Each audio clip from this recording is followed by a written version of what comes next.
What is up, guys? In today's video, I'm going to be going over several mistakes that might be costing you games in Fortnite Chapter 5 Season 3. As always, if you guys do find this video helpful, informative, interesting, remember to give it a like, subscribe if you'd like to see more.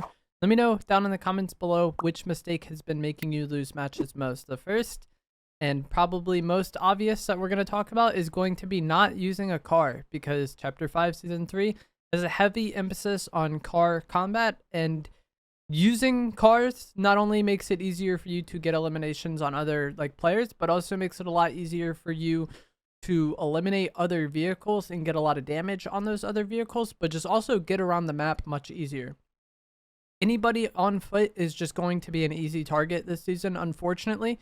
So the less time you're on foot traveling around the map, probably the better. And then also, like I said, the cars have the added advantage of just being a really good weapon in of themselves this season. The spiked bumper will do a lot of damage, whether you run over enemy players or just crash into their vehicles, you'll do a lot of damage. The turrets, the grenade launchers, all of these things are insane. And if you guys have been playing in Chapter 5 Season 3, I'm sure you're already well aware of this, but unfortunately, I feel like to see success for a lot of people, using the cars is going to be probably a must this season. Also, I think another thing that I personally was kind of sleeping on for the first few days of the season is going to be the ground pound attack of the Nitro fists or the Nitro gloves. These are really good item to use. It's a great mobility. It's a great weapon. I've never been the biggest fan of melee weapons in Fortnite, though. When we had the shockwave hammer, the kinetic blade, the grapple blade, the turtle mythics, I pretty much only used them as mobility, and I never used the melee aspect. I just didn't enjoy it, and I felt like it was really gimmicky and could easily get you killed if you get stuck in the animation. But with the Nitro gloves, the ground pound attack is a great way to start a fight. So basically, you just hit your attack button with this while you're in the air, and you look at where you want to land, and you'll do basically like an area of effect attack on someone you land on. In the kind of like animation or delay after doing this and then swapping to another weapon is really not that significant, and that's why I think it's really good. If the delay was really bad, like if you did this and then you were stuck in that animation for a while, then the other person on the ground could just like easily shoot you. But the delay or like the time it takes you to do this is really not that big of a deal. So I would recommend taking advantage of this as much as you can when pushing enemy players. Like if you tag them with a few AR shots or maybe the boom bolt crossbow and then go to push them, you might as well do a dive attack, get that damage in, get on them, and then swap to your shotgun and start getting more damage in with your shotgun. So the ground pound attack on the Nitro Fist I think is very good, and this is something that I wasn't utilizing for the first few days of the season. Another thing that might be making your games a little bit more inconvenient is going to be hiring an NPC, because if you hire an NPC, they'll typically get in the passenger seat of the car. And if you're in solos, this means you can't swap to your turret. But if you're in team game modes, then you got to kind of be worried about who's going to get the turret seat before the NPC does. I think it's just easier and probably best to not hire an NPC this season. That way you can make use of your turret and not worry about the NPC griefing it. And then also the NPC effects, I feel like really aren't that big of a deal this season. The supply NPC, getting rockets for the boom bolt might be nice, but you don't need shockwaves as much because we got the gloves. The scanner probably isn't that helpful because of the chaos of this season. Most people are in cars, the explosive one maybe, but I doubt they hit grenades. And the healer can be helpful, but also not gonna be that helpful in like a chaotic fight, which is most of this season. So I feel like the NPC's benefit isn't that good, and them griefing your cars could be problematic as well. Another mistake that I see a lot of players making is they're not destroying or not griefing cars over the course of the game, and then you end up in an end game where there's just like 5 cars driving around in circles. My goal basically during this season, get loot and then just grief cars all game. I just want to destroy the cars as quickly as possible. Obviously you do need to play somewhat smart, but like I don't want to just hide all game and let the cars exist and then hope we get to a spot in end game where there's no cars. So taking advantage of cars yourself and hunting the cars down, getting the medallions will be great, but also make it easier for you to actually win the game once you've gotten those cars out of the match. And the vehicles themselves are good for this. The boom bolt crossbow is good for this. And just taking advantage of timing. If you see like 3 people kind of focusing the mythic car, chip in, do your part, and try to get that out of the game, because it makes everybody's life a lot better, aside from the person who is using the mythic car. So I think actively griefing cars is a goal most players should have during this season. Another thing that's like kind of minor, but it can be huge, is not getting the dashes, because the green water in the underworld biome is still there, and you can still get dashes from this. And I'm not going to go super far out of my way to get dashes, but if I'm landing in that area or I'm passing through that area, I think getting dashes can be huge this season because, like we talked about, the chaos of cars is there, and getting run over by the car is a problem. And so having dashes to dash away from the car is really helpful. But another thing that's really good this season is the Nitro Fist melee. And anytime you're fighting somebody in close range that's using this, a dash makes your life so much easier. It makes it like easy to dodge that attack. And then once you dodge one of their attacks, that's often going to be the fight for that player just completely over, especially if you dash to the side or like behind them. And just in general, in close range fights, the dashes are really good. So I would highly recommend getting these if you have the ability to. Like, if you're going to land at like Mount Olympus, then like, sure, it's going to be hard for you to get them. But if you're landing at like Pleasant Piazza, maybe get some on the way, hit that launch pad, and then get a car from there. Just if you're near the area, I would highly recommend getting the dashes. Another thing that is going to be costing a lot of people games this season is the reload bug. And this is kind of come and gone throughout Fortnite many times. Hopefully they fix it soon. But it was here last season and they fixed it relatively quickly. But it's back this season and it seems so much worse this season to me. And the reload bug is when you swap to a weapon, it makes you reload even though you don't need to reload. It's like you swap to an empty gun, but your gun isn't empty. So if you do get this bug, just swap off the weapon and then back to it. And typically you won't have the bug anymore. It could just be rough in the heat of a moment in a chaotic fight, which is often happening this season. Like, to know, like, is my gun 100% loaded? But if you have the kind of idea that your gun was already loaded and you're pretty certain it's a bug, just swap off of it and then back to it, and you can cancel the reload and then hopefully use your weapon. Another mistake that I see a lot of people making is they stand still when somebody's pushing them with the Nitro Fists. And you might be able to beam them out of the sky, especially if they're pretty weak. Like if you know you have the person weak and then they're dashing at you with it, then maybe try to like win that damage race before they get there. But if you haven't done any damage to them or not very much damage at all, when you're just standing there shooting at them, you make yourself a very easy target for the ground pound attack. So when you see someone going on you with the Nitro Fist, you probably want to use the fist yourself and then maybe dash up and then ground pound them after they land. I should have had a clip of that just on screen now. Or maybe sprint and slide away, or use your dashes, get in your car. But just standing still and waiting for them to ground pound you is not ideal, because they're usually going to ground pound you, hit you hard, and then just spam attack you with the fists.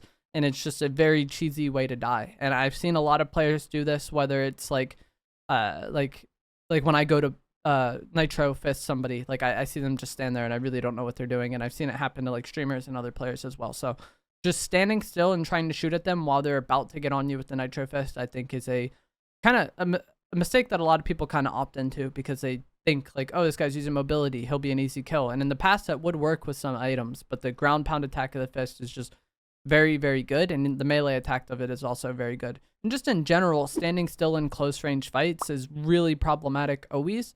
But I think it's also more so because of those Nitro gloves. They're really good. So just, you want to be moving around and strafing and sliding and all that stuff as much as possible in close range fights to hopefully throw off the Nitro Fist user. Because once they miss an attack or two, that should be the fight in your favor. But if you just stand still, it's going to be easier for them to beat you with a shotgun. It's going to be easier for them to beat you with Nitro Fist. So getting in the habit of strafing and moving in close range fights has always been a big deal in Fortnite, but I feel like it's even more so this season. There's also a lot of heals around the map for your cars that I think taking advantage of this in the mid game is going to make it a lot easier for you to hunt down and eliminate the other cars and win those car fights. So things like the cactus around the map and the repair boxes will quickly and easily repair your car. If you run over one of the repair boxes, your car is full HP immediately. I think it's full gas as well, and it repairs the windows as well. Like those repair boxes can like be the single deciding factor in a car fight. And then the cactus can give you a nice little boost of health. And it does heal the players inside as well as the car itself. So that can be really, really helpful. There are healing pads at the gas stations around the map, but you really can't just like sit there and heal during a car fight, you know? That's mostly something you're going to do when nothing's going on. But if you're actively in a fight with another vehicle, getting that repair box can just be the single deciding factor in the fight. If y'all are both half health and one of you immediately gets to full, like, that's obviously a huge advantage, you know? And then also just the nitro tanks as well, or hitting the nitro rings can be great because this boosts your car's movement speed, I think. It gives you your gas as well. But what it does most importantly is it boosts the fire rate of the weapons on the car. So if you're able to get nitro in a car fight, that can be another thing that can like really, really, really kind of decide the outcome of that fight. And if you're winning more fights versus cars, you're probably going to have an easier time playing the game, just in general. The Enforcer AR has a lot of people sleeping on it right now because it wasn't a great in Season 1 of Chapter 5. But in Season 3, it got a huge buff. It now does more damage, has a higher fire rate, and has more headshot damage. So they buffed this weapon a lot. And if you remember, towards the end of Chapter 5, Season 1, it also got a buff, I believe, to like reduce recoil, reduce spread, and improve the travel speed of the bullet, like for the projectiles. So the Enforcer AR, if you haven't used it since like early Chapter 5, Season 1, it might as well be a new weapon, and it is very good this season. The fire rate still isn't the greatest, but if you're able to hit headshots, does a lot of damage very quick, and that could be really helpful whenever you're trying to like beam people out of cars. If you're able to hit like a headshot or two, that's most of their HP. And that could be helpful in situations where you're taking a trade versus a car. I'll have a clip on screen now where I lose to this, but taking an extended trade versus a car is a mistake that a lot of people opt into this season. And this is when the cars feel most OP. And what I mean by this is like you try to fry the player out of the car, or you're in a turret and y'all are just both like melting each other down. And in this clip, I fry them with my AR pretty good, but like continuing to sit here and keep shooting them isn't going to go well for me, because once they're on the turret and they're ADS'd at me, I'm dead. Like the only time you really have to deal damage to them is when they're not on the turret or they're not looking at you yet with the turret. If you just sit there and try to out DPS the turret, it's probably not going to go good for you. And in this fight, I then get in the car and try to grenade launch their car, but it wasn't weak enough for this to work, and I just ended up dying to the turret. I think what I should have done is, after I had a favorable trade where I got more damage on the player than they got on me, instead of getting in my car, I probably should have just went on them with the Nitro fist and then did a ground pound attack to the car. But just in general, taking that extended trade versus a car is really bad this season. You could take some, but like I said, it's going to be when they're not in the turret seat yet, or if the turret isn't looking at you, or you have like a really good angle or something. Those are times when it's good. But once that turret is aiming at you, it's probably not going to be in your benefit to like keep shooting them. But you can take that damage you got and then maybe push it into a close range fight where you're not going to have to play against the turret as much, especially with the Nitro Fist ground pound. And I think if I did that in that fight, I probably would have won that fight and not died to the car. Another mistake I think a lot of people are making is they trust friendly players too much. And what I mean by this is when you're driving a car and then somebody gets in your car and they're on the turret, and then y'all are kind of like low-key teaming, right?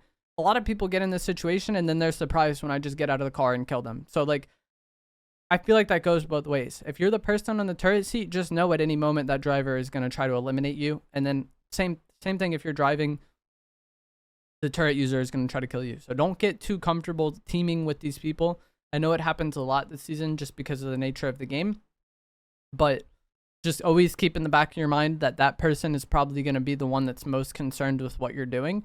And so you do want to try to eliminate them or not expose yourself too much to being an easy target to them. So not feeling too safe with the fact that y'all are working together.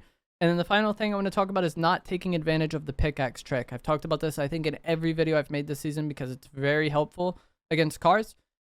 But basically, you swing your pickaxe as you enter the car, and then you keep the pickaxe button held the entire time. And then you look at the person in the car, and you're able to pickaxe them and deal damage to the user. Sometimes you'll just completely get the kill this way. If people have no idea what's going on, or there's too much chaos, and they don't really realize they're losing HP, you could just 250 to 0 them with the pickaxe.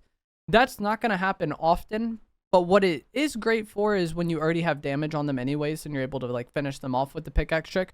Or just create an opening where you can eventually eliminate them. I'll have a clip on screen here where I fight another content creator and streamer. They're a good player. And I do the pickaxe trick on them when they're using the mythic grenade launcher car. And I don't end up eliminating them with the pickaxe trick, but we create a fight where they no longer want to be at their mythic car. And I already have like a pretty significant HP advantage. And I time it well to where like they get out and I get in and we like reset it a few times, you know? But either way, this fight would not have been as easy for me to win or as winnable for me if it wasn't for the pickaxe trick. If I wasn't just like putting him in a situation where he has to get out of the car and fight me or die to the pickaxe. And a lot of people will get out. You're not going to get free kills all the time, but you might get an opening in a fight that's a lot more favorable than just fighting against a car with a turret on it, you know? So I think the pickaxe trick is very good this season with how prevalent cars are. It hasn't been patched in years. It's been a thing for basically as long as cars have been in Fortnite, so I don't think it's going anywhere anytime soon.